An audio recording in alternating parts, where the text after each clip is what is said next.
오늘 우리는 본문에서 역사상 가장 친밀한 하나님과 사람 사이의 대화, 하나님과 사람 사이에 있었던 역사상 가장 친밀한 대화를 함께 이렇게 만나게 되는 것 같습니다. 지난주에 이야기 나눴던 것처럼 하나님 일행, 하나님과 두 천사의 사람의 모양으로 오신 하나님 일행이 이제 사라와 웃음 논쟁 끝에 이제 다음 목적지를 향해서 가시는데 소돔을 향해서 가십니다. 소돔을 향해 가면서 소돔에 대한 이미 판단된 심판에 대한 판결의 내용이 뭔지를 이야기하시고, 그 다음에 소돔에 대하여 지금 방문하시려는 계획이 뭔지, 그리고 하나님의 그 계획과 마음을 아브라함에게 알리시려고 하는 이유가 뭔지, 이런 것들을 이제 쭉 이야기를 해나가시고 계십니다. 무엇보다도 소돔을 심판하기로 작정하시고 이제 방문하시는데, 한마디로 소돔에 대한 사형 선고가 내려진 셈인데, 소돔에 대한 사형 선고가 누군가의 그 소돔의 죄악에 대한 누군가의 부르짖음 때문이었다는 사실을 강조해서 말씀하십니다. 여러분 16절과 20절을 같이 한번 읽어보겠습니다. 먼저 16절 시작. 그 사람들이 거기서 일어나서 소돔으로 향하고 아브라함은 그들을 전송하러 함께 나가니라. 20절 시작. 여호와께서 또 이르시되 소돔과 고모라에 대한 부르짖음이 크고 그 죄악이 심히 무거우니. 여러분 보세요. 하나님께서는 소돔의 죄악의 현실 그리고 실상을 누구보다 잘 아시겠죠. 하나님이시니까 이제 그런 기본 전제로, 그리고 동시에 하나님은 심판하실 자격이 있으시죠. 심판하실 능력에서 완전하시죠. 그런데도 불구하고 하나님께서는 홀로 주도적으로 판결하고 집행하시는 대신에 누군가의 부르짖음에 대답하시는 방식을 취하시죠. 그래서 하나님께 부르짖는 자와 본인이 동역하고 계심을 우리에게 알게 하십니다. 그러니까 하나님은 모든 것을 정확하게 아시고 판단하고 판결하고 심판하실 수 있으심에도 불구하고 누군가의 부르짖음에 의해서 움직이심으로 이 땅의 부르짖음, 곧 하나님의 선하심을 알고 하나님의 거룩하심에 대한 목마름이 있는 자들과 함께 동역하신다는 사실을 우리에게 가르쳐주고 계시죠. 누가 부르짖었을까요? 우리가 알듯이 소돔에서는 의인 10명이 없어서 멸망의 사건이 있을 수밖에 없었습니다. 의인 10명이 없어서 망했기 때문에 소돔에서 구원받은 자는 사실은 결과적으로 보면 롯 한 사람이었죠. 롯과 두 딸이었는데, 그렇다면 우리가 누가 부르짖었는가를 생각할 때 유일하게 아브라함의 조카 롯 외에는 부르짖은 자가 없었을 거라고 생각할 수가 있겠습니다. 그러니까 롯은 삼촌 아브라함과 달리 하나님의 약속을 떠나서 욕망을 따라가긴 했지만 삼촌이 가고 있는 길에 대한 그리움을 평생 간직했던 것 같아요.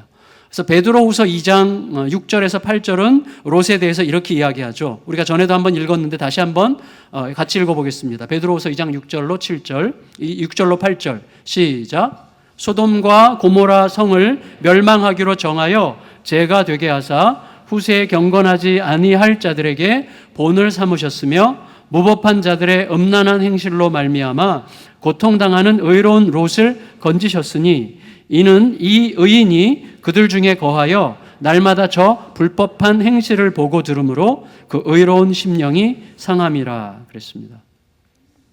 여러분, 소돔과 고모라에 대한 하나님의 계획은 소돔의 죄악에 대한 부르짖음, 다시 말하면 고발이죠. 소돔의 죄악에 대한 고발의 실상을 직접 확인하기 위해서다, 이렇게 말씀하시거든요. 21절 읽겠습니다. 21절 시작. 내가 이제 내려가서 그 모든 행한 것이 과연 내게 들린 부르짖음과 같은지 그렇지 않은지 내가 보고 알려 하노라. 자, 이 말씀을 우리가 어떻게 받아들여야 될지는 아마 금방 눈치채셨을 것 같은데, 하나님의 전지하심에 비추어 볼 때 하나님께서 소돔을 심판하는 것이 매우 합법적이고 정당하다고 하는 것을 위한 객관적 심판의 증거 자료들을 확보하기 위하여 소돔을 방문해야 되겠다는 뜻은 아니죠. 하나님의 전지하심에 비추어 볼 때, 그러니까 지금 증거가 부족해서 소돔을 심판할 만한 객관적 증거를 모두가 인정할 만한 증거를 확보하기 위해서 지금 소돔을 가려고 하시는 건 아닐 거잖아요. 따라서 이 모든 과정을 쭉 여러 번 이제 보다 보면 이건 결국 아브라함을 위한 시간이었다는 것을 알게 됩니다.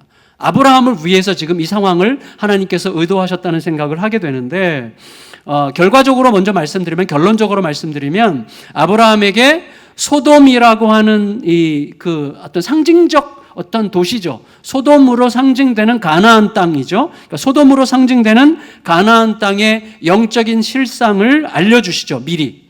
그래서 아브라함으로 하여금 그 소돔을 향한 하나님의 마음이 뭔지를 미리 알아서 기도하게 하시고, 장차 아브라함의 자손들이 이제 400년 후에 이 가나안 땅을 정복하게 될 텐데, 그때 이 아브라함의 후손들이 어떤 마음과 정신으로 가나안 땅을 향해야 되겠는지를 미리 아브라함에게 알려주시기 위해서 지금 이 시간을 미리 확보해서 허락하고 계시다고 할 수 있습니다.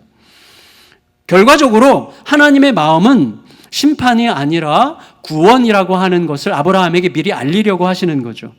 생각해 보세요. 이미 소돔에 대한 심판은 확정됐습니다.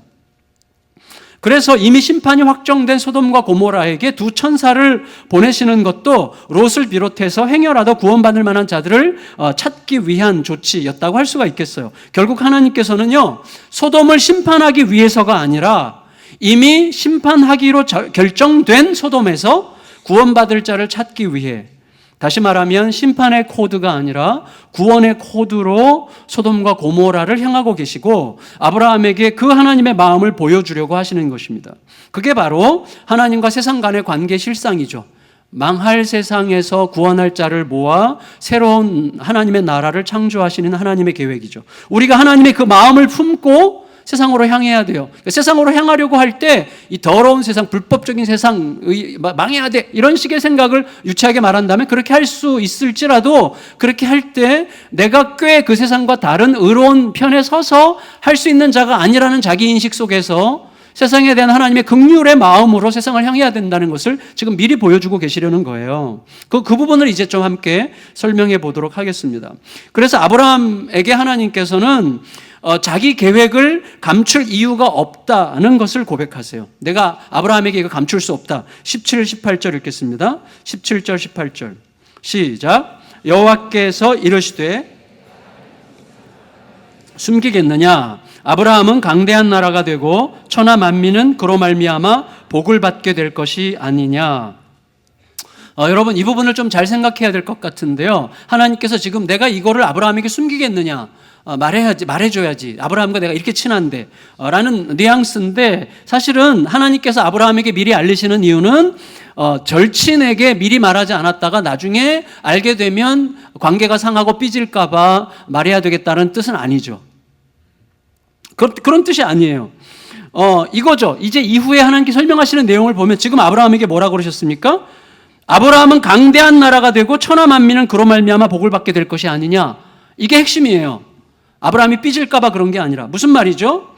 여러분, 세계를 향한 하나님의 계획이 뭐예요? 세계를 향한 하나님의 계획은 우리 자신을 보더라도 우리는 근본적으로 자기중심적이고 너무나 자기 만족적인 삶을 살려고 하기 때문에 세계는 죄로 망할 수밖에 없는 이 땅이죠. 그러니까 세계에 대한 하나님의 계획은 죄로 망할 수밖에 없는 이 땅에서 하나님에 대한 신뢰와 사랑과 신뢰, 하나님께서 창조 때, 제가 창세기 1장 나눌 때 우리가 그 말씀 많이 나눴죠. 세계에 대한 하나님의 창조의 세계에 심어두신 하나님의 질서, 세계가 돌아가게 만든 하나님의 어떤 그 기둥이죠. 세계가 돌아가게 만든 하나님의 질서와 체계는 뭐라고 그랬어요? 사랑과 신뢰의 질서예요. 근데 그게 망가져 버렸죠, 온 세상에. 그러니까 이 망가진 세상에서 하나님에 대한 신뢰와 사랑으로 가득한 강대한 나라를 일으켜서 세계를 새롭게 하시는 게 하나님의 계획이죠.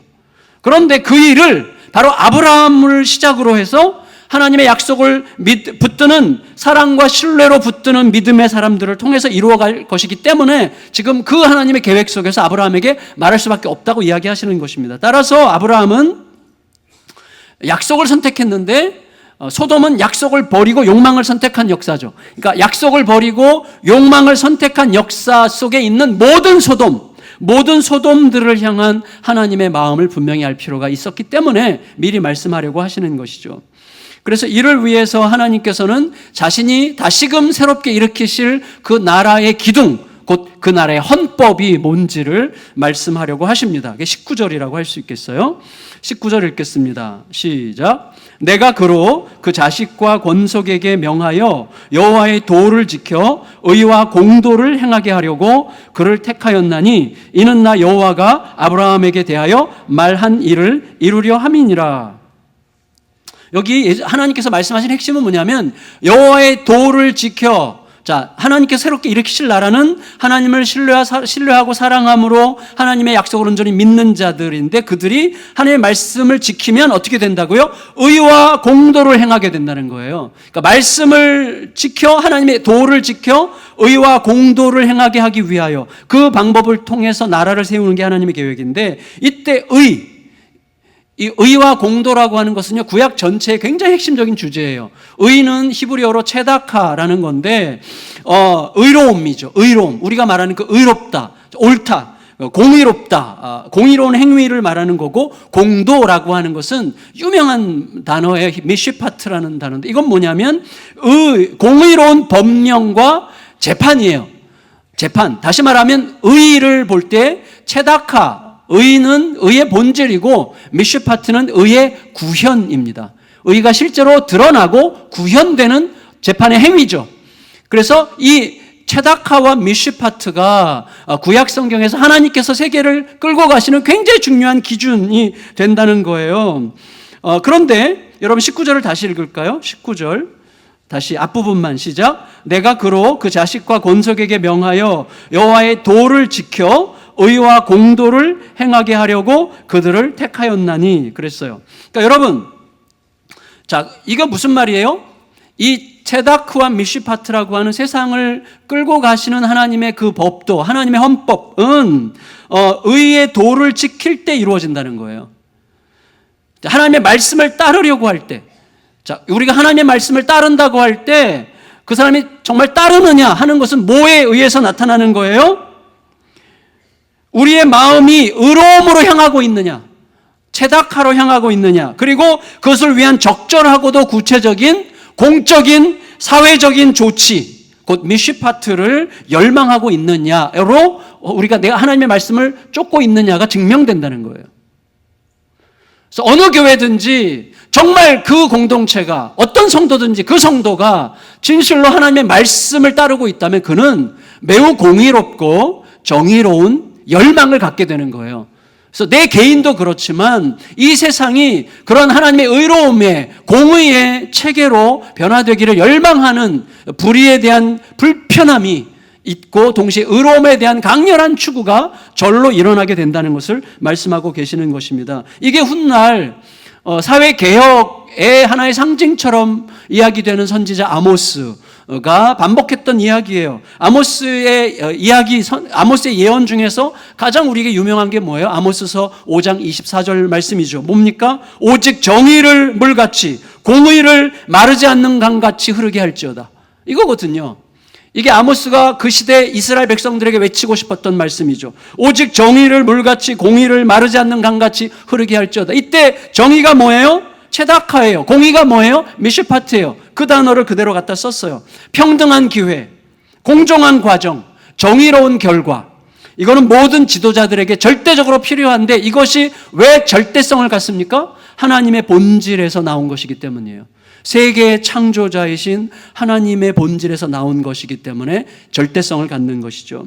하나님께서는 이제 열방의 아버지, 아브라함, 이 뜻이 열방의 아버지죠. 열방의 아버지가 될 아브라함에게 바로 그 법도를 가르치심으로 하나님께서 어떻게 세상을 끌고 가실 것인가에 대한 보다 구체적이고 선명한 미션을 아브라함에게 주고 계시는 것입니다. 그런데 하나님께서는 이미 창세기 15장에서 이 하나님의 그 의로움, 이 체다카가 어떻게 해서 주어지는지를 말씀하셨어요. 무엇을 통해서 주어지죠?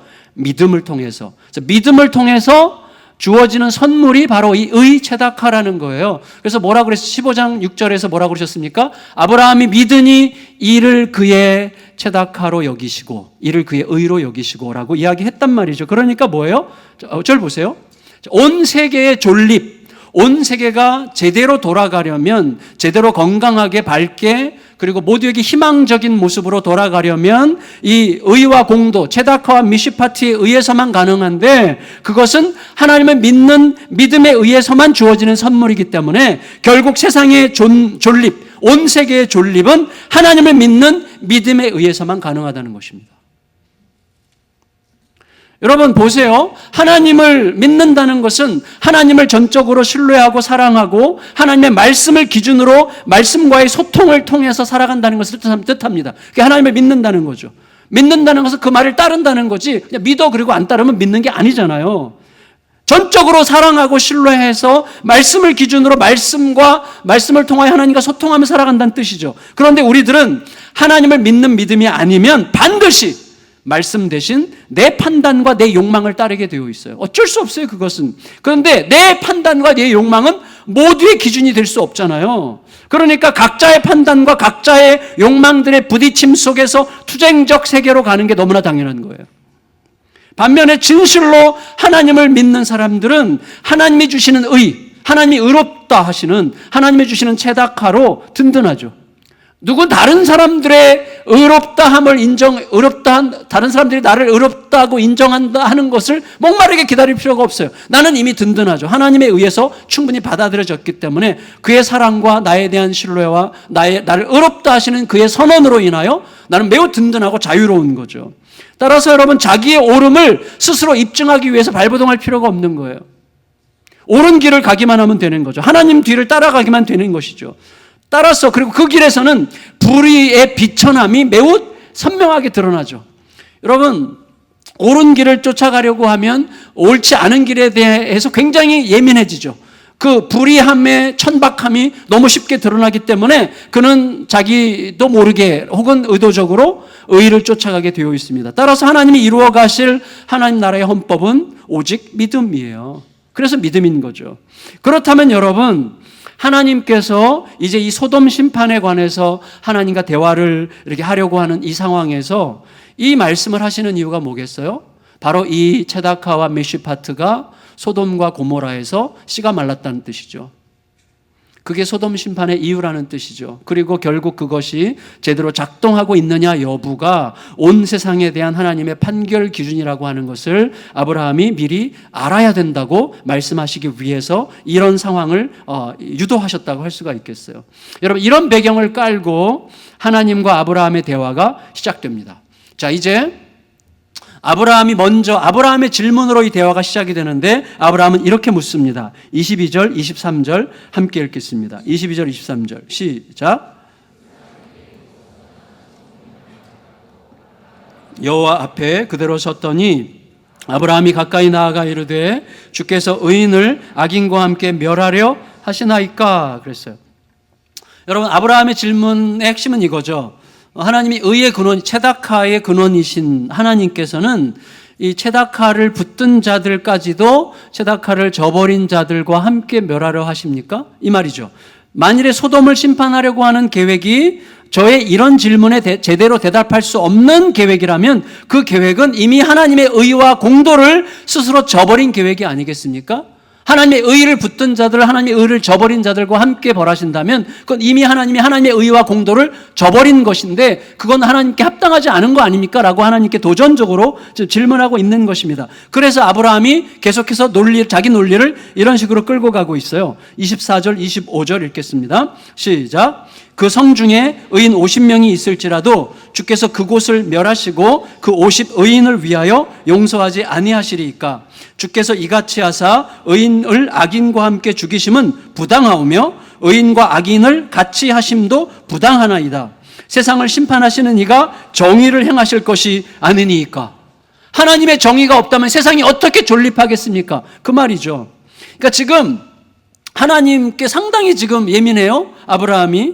하나님의 소돔 심판 계획에 대한 아브라함의 반응은 굉장히 예민하고 때로는 당돌하기까지 하죠. 굉장히 대범하죠.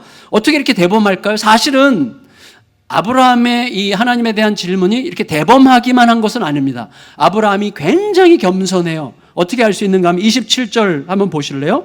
27절 읽어보겠습니다. 27절 시작. 아브라함이 대답하여 이르되 나는 티끌이나 재와 같사오니 감히 주께 재와 같사오나 감히 주께 아뢰나이다 그랬어요. 자, 아브라함은 사실 오래 기다렸죠.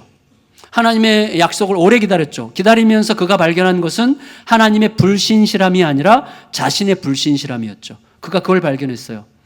하나님의 때와 하나님의 방법을 기다릴 줄 모르는 내 때와 내 수준에 대한 고집을 발견하고 나의 불성실함이 문제였다는 사실을 발견하게 됐죠. 그래서 오랜 기다림의 시간 동안에 내 안에 믿음의 선한 것이 없다는 사실을 절실히 깨달았기 때문에 그는 아주 솔직하게 자기 인식을 하는 거예요. 나는 정말 보잘것없는 자입니다.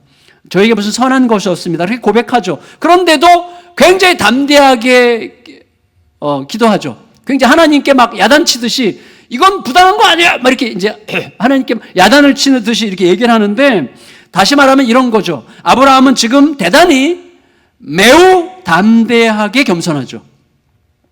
전에도 이거 몇 번 말씀드렸죠.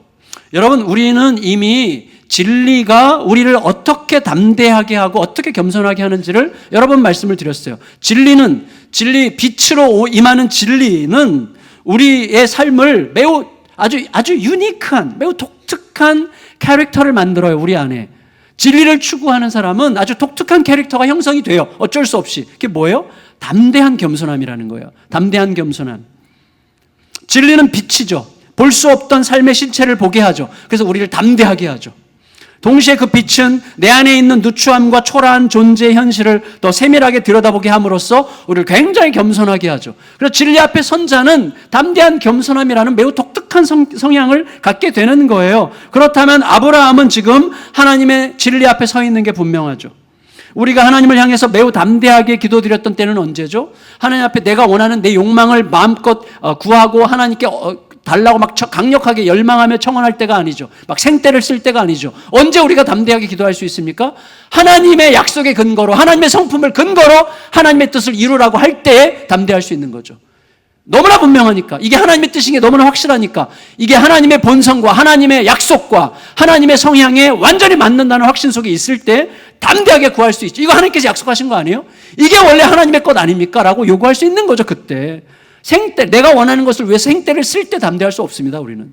진짜 담대할 때는 하나님의 성품에 맞는 하나님의 약속을 하나님의 약속의 근거로 구할 때 담대할 수 있는 것이죠. 그러나 동시에 그렇게 구하는 내가 누군지를 결코 잊지 않고 있기 때문에 겸비함을 가질 수밖에 없는 거죠.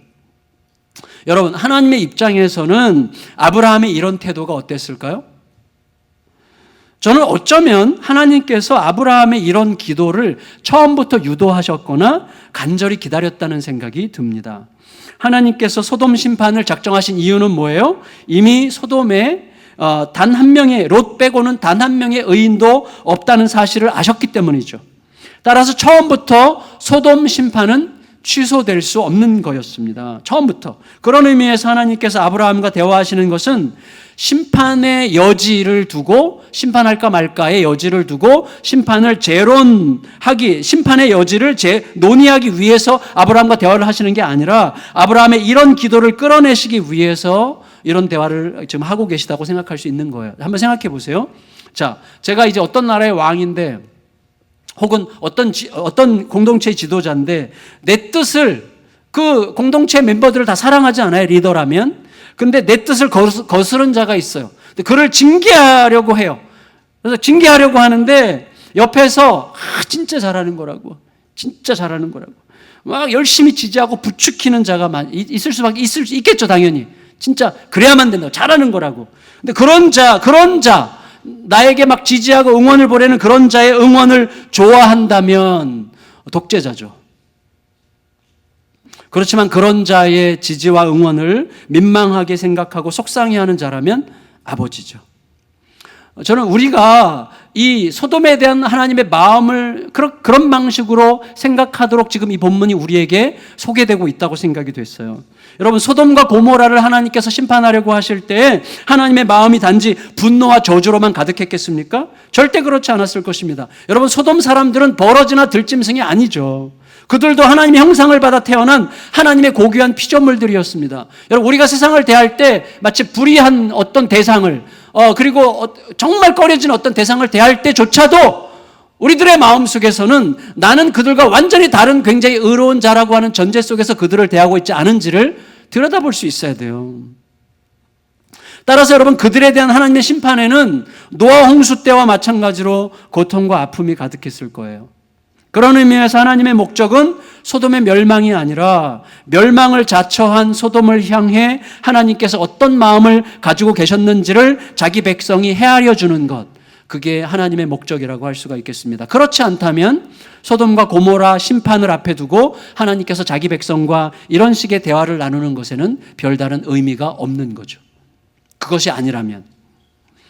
여러분, 그렇다면 지금 소돔에 대해서 질문하고 있는 아브라함의 마음에는 어떤 동기가 작동하고 있었을까요?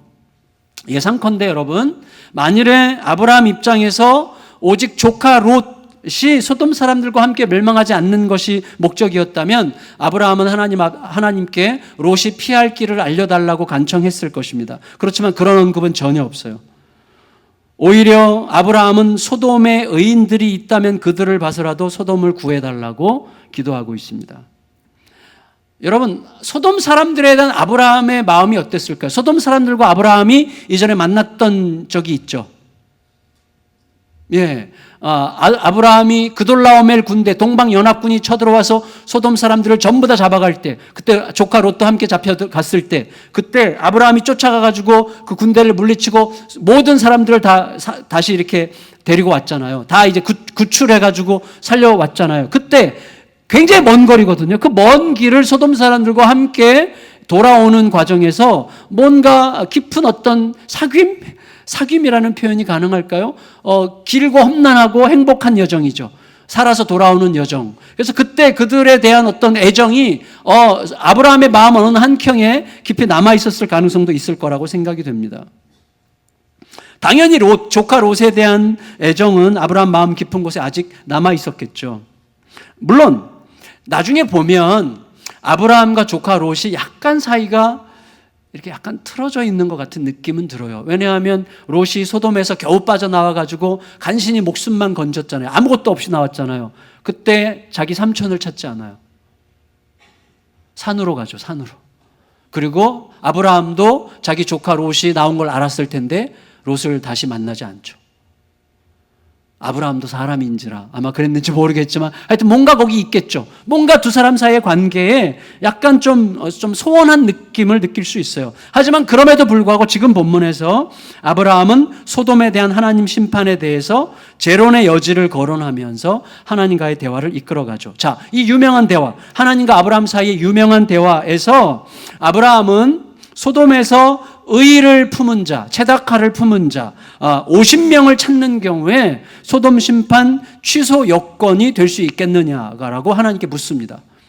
소돔 심판을 취소하실 수 있겠습니까? 의인 50명을 찾는다면. 그랬더니 하나님께서 당연히 그렇다라고 이야기하십니다. 그리고 나서 우리가 알듯이 그 숫자가 40여 명에서 40명으로 30명으로 20명에서 10명으로 줄어들죠. 하나님은 10명만 찾더라도 소돔 심판 계획을 취소하겠다고 말씀하십니다. 자, 그 내용 우리가 잘 알고 있지만 한번 같이 읽어보겠습니다. 26절에서 32절까지 읽겠습니다. 같이 시작. 여호와께서 이르시되 내가 만일 소돔 성읍 가운데에서 의인 50명을 찾으면 그들을 위하여 온 지역을 용서하리라. 아브라함이 대답하여 이르되 나는 티끌이나 재와 같사오나 감히 주께 아뢰나이다. 50의인 중에 5명이 부족하다면 그 5명이 부족함으로 말미암아 온 성읍을 멸하시리이까? 이르시되 내가 거기서 45명을 찾으면 멸하지 아니하리라.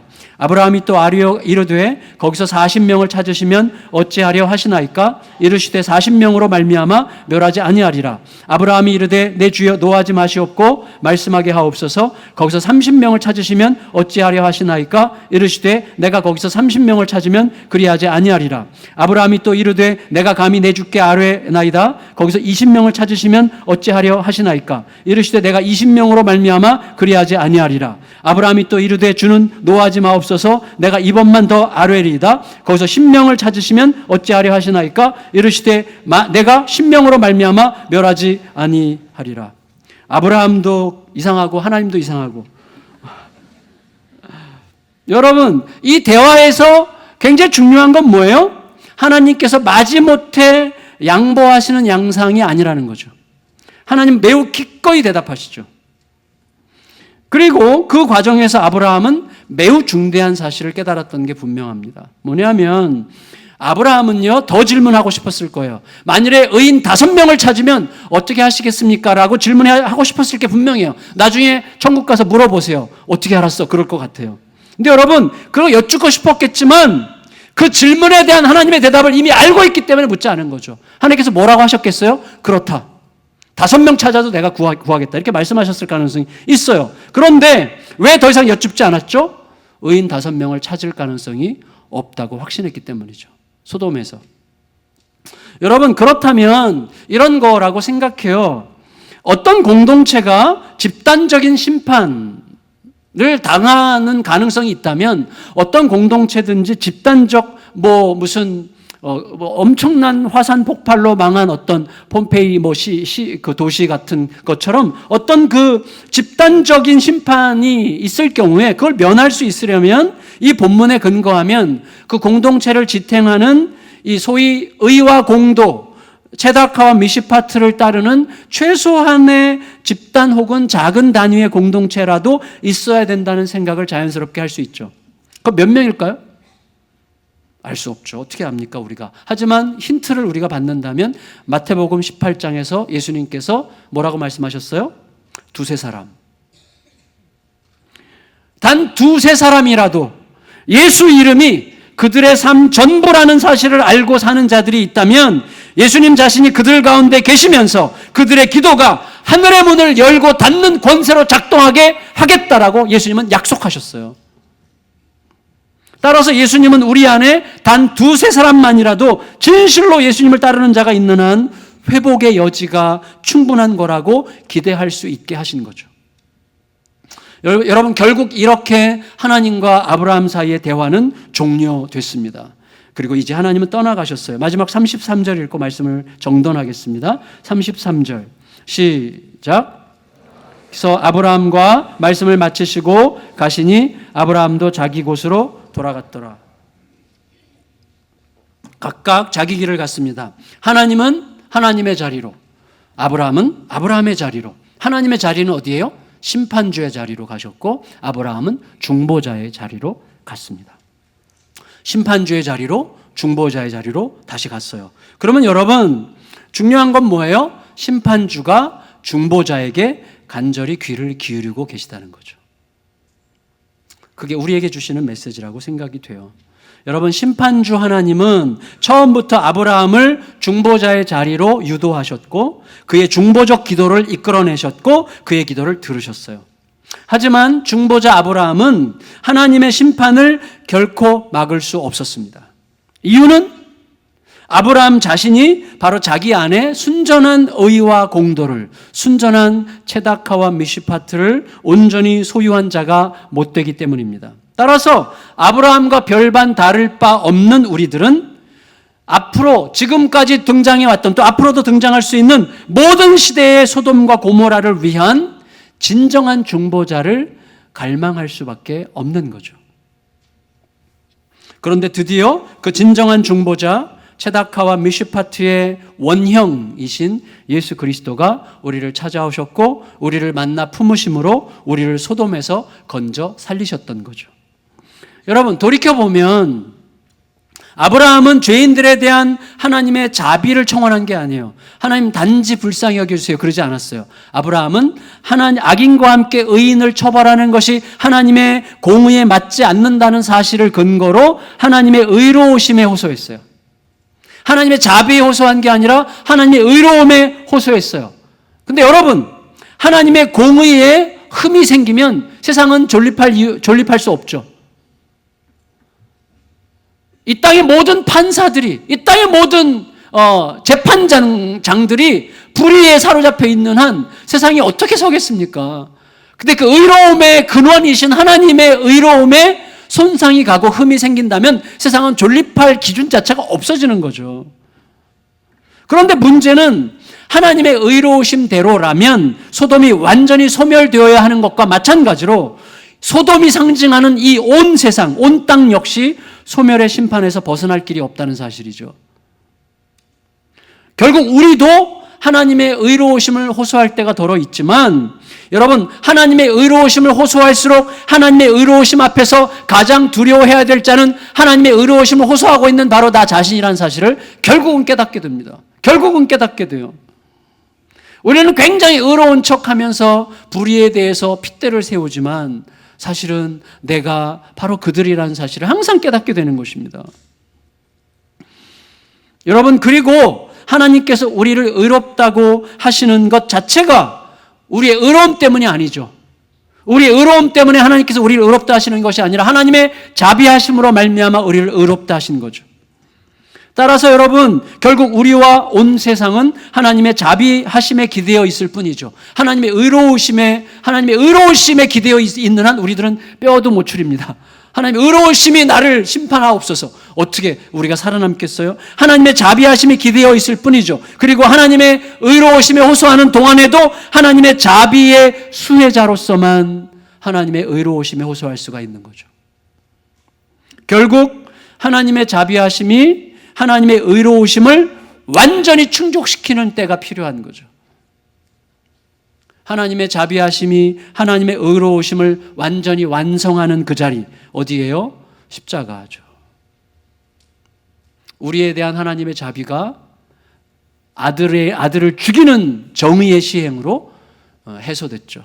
그래서 하나님의 자비와 하나님의 공의가 십자가에서 입맞추게 되어 우리를 살렸죠. 따라서 우리들은 오직 하나님의 자비로우심과 하나님의 의로우심이 전격적으로 만나는 그 자리, 하나님의 자비가 하나님의 의로움을 완성시키는 그 자리, 그 십자가 아래서만 세상을 하나님께 부탁드리는 중보자가 될 수 있는 거예요. 여러분, 우리는 세상의 의로움을 요청할 만한 의로움이 없는 자들이니까요. 우리는 오직 이 체다카와 미슈파트, 하나님의 의와 공도를 완성한 십자가를 통해서만 세상의 불의에 대하여 분노할 수 있습니다.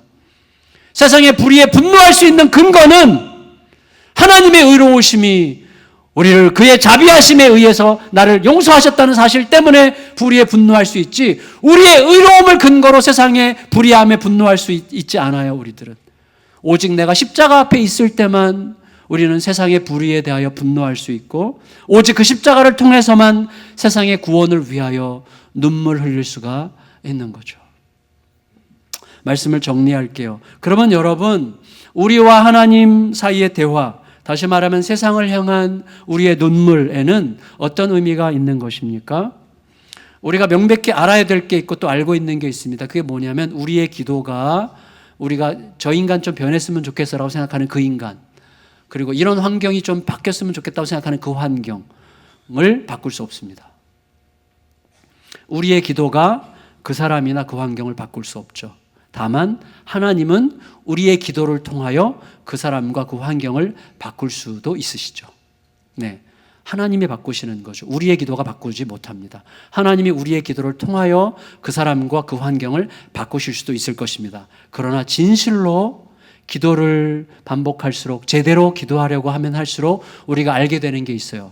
기도가 무언가를 변화시키는 은혜로 우리에게 임한다면 그 변화의 가장 큰 대상은 바로 그 사람이나 그 환경이 아니라 바로 나라고 하는 사실을 우리가 알게 되죠. 기도하는 내가 변화의 가장 큰 요소가 된다는 것을 알게 됩니다. 기도를 통해 일어나는 가장 큰 변화는 바로 기도하는 당사자인 나예요.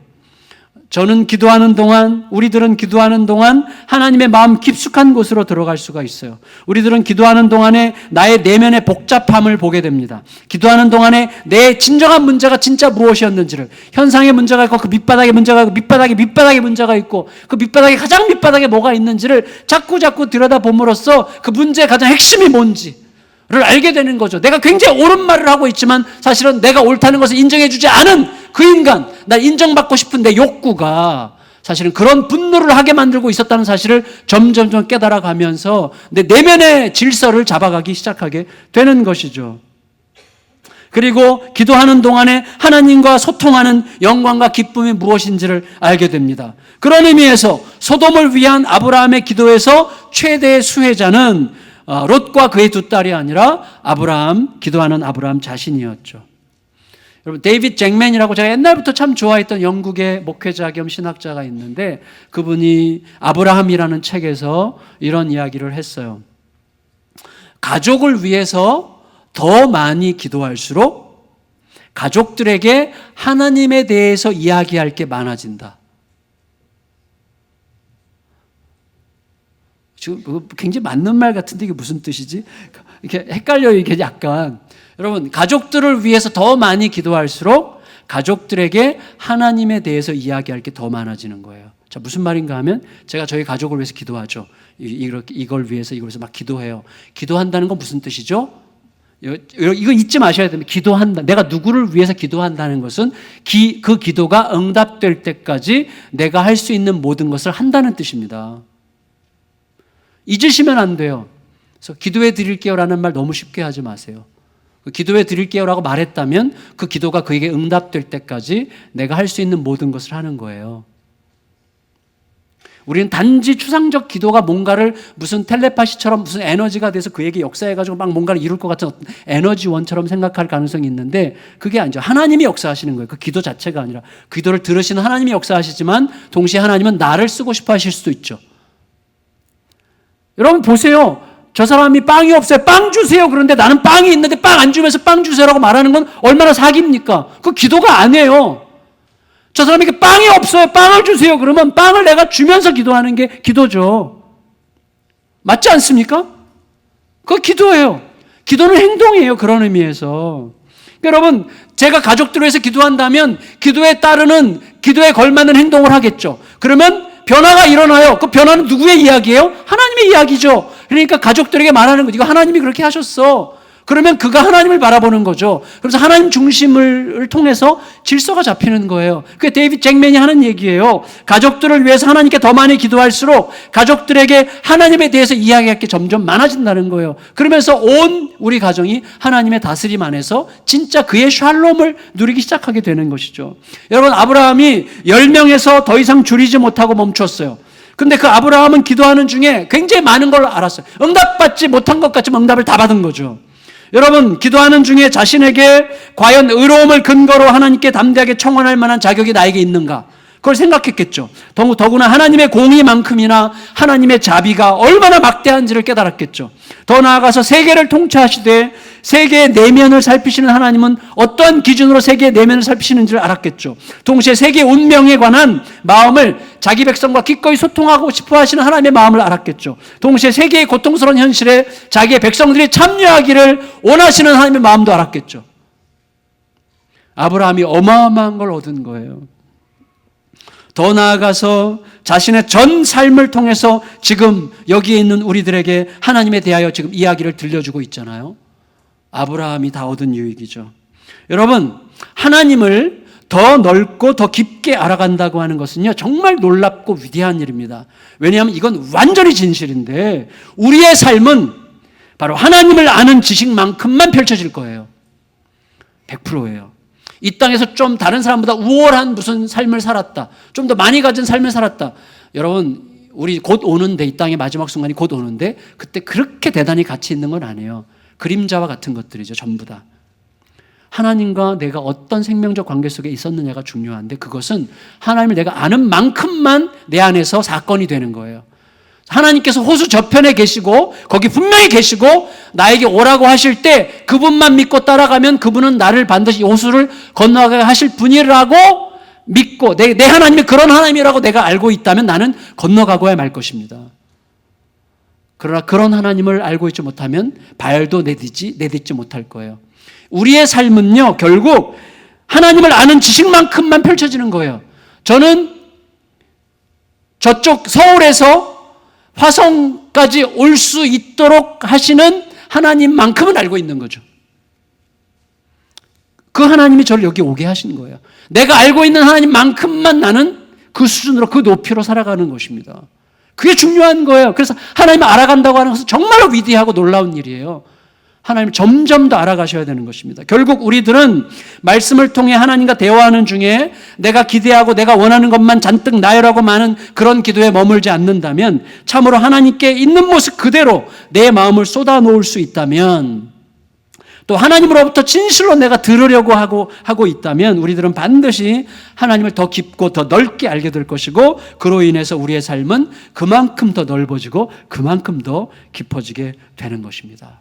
어제 우리 목자 수련회 그저께랑 어제 했는데, 어제 오전에 이제 특강 강사로 오셨던 정재준 장로님이라고 계세요. 저랑은 아주 제가 안산동산교회 부교육자로 있을 때 친밀하게 지냈던 장로님이신데, 이 장로님이 저는 정말 멋있는 분이었어요. 진짜 멋있는 분. 지금도 참 멋있는 분인데, 그분이 인생 최대의 위기를 그때 겪으셨는데 참 정말 엄청난 위기였어요. 회복이 거의 불가능한 위기였는데 그때부터 이분이 하나님을 새롭게 알아가기 시작했어요. 그리고 하나님을 알아가는 만큼 그 하나님께 끝없이 질문을 했어요. 어떻게 할까요? 이 상황에서 어떻게 할까요? 이분이 큰 장례식장도 운영하고, 그 다음에 안산에서 아마 제가 볼 땐 제일 잘 나가는 법무사 사무실을 운영하고 계셨는데, 그런 게 그렇게 중요하지 않기 시작했어요. 그리고 하나님과의 관계 속에서 질문하면서 살아가고 있는데, 지금은 이분이 스리랑카에 어떤 기술 대학을 세우고, 그 다음에 그 NGO, 그 파트너스라는 NGO 대표하면서, 또 지금 뭐 그건 직원들에게 맡기고 하는데, 이전과 상상할 수 없는 어마어마한 삶을 살기 시작했는데 하나밖에 없어요. 하루하루 하나님께 질문하고 하나님을 알아가고, 알아가는 만큼 하나님 앞에 나를 드리는 이런 삶을 하루하루 반복한 것뿐이에요. 그게 진짜예요. 진짜. 지난 10년 동안 어마어마한 변화가 일어났죠. 들음과 적용하며 순종하고 확인하고 확장해가는 거죠. 그게 우리들의 삶이에요. 여러분, 그렇게 사는 삶은요, 지루할 틈이 없어요. 왜냐하면 매일 아침, 오늘 아침 저도 마찬가지예요. 오늘 아침에도 말씀을 묵상하면서 오늘 제가 만나게 될 성도들과 함께, 오늘 가족들과 함께, 오늘 제가 만남의 영역이 그렇게 많지 않잖아요. 내가 만나는 사람들에게 어떤 마음과 어떻게 할 것인가, 그리고 NIBC 친구들이 오늘 가는데 그 친구들에게 무슨 말을 해줄 건가, 이런 것들을 큐티하면서 적용하고 그들에게 실천을 하는 거예요. 그때마다 하나님의 사건들을 보는 거죠. 굉장히 익사이팅해요. 하루하루가 매우 흥미롭죠. 물론 약간 여기 사탕 발림도 했어요. 늘 그런 건 아니죠. 그렇지만 여러분, 삶은 그렇게 지루하지 않습니다.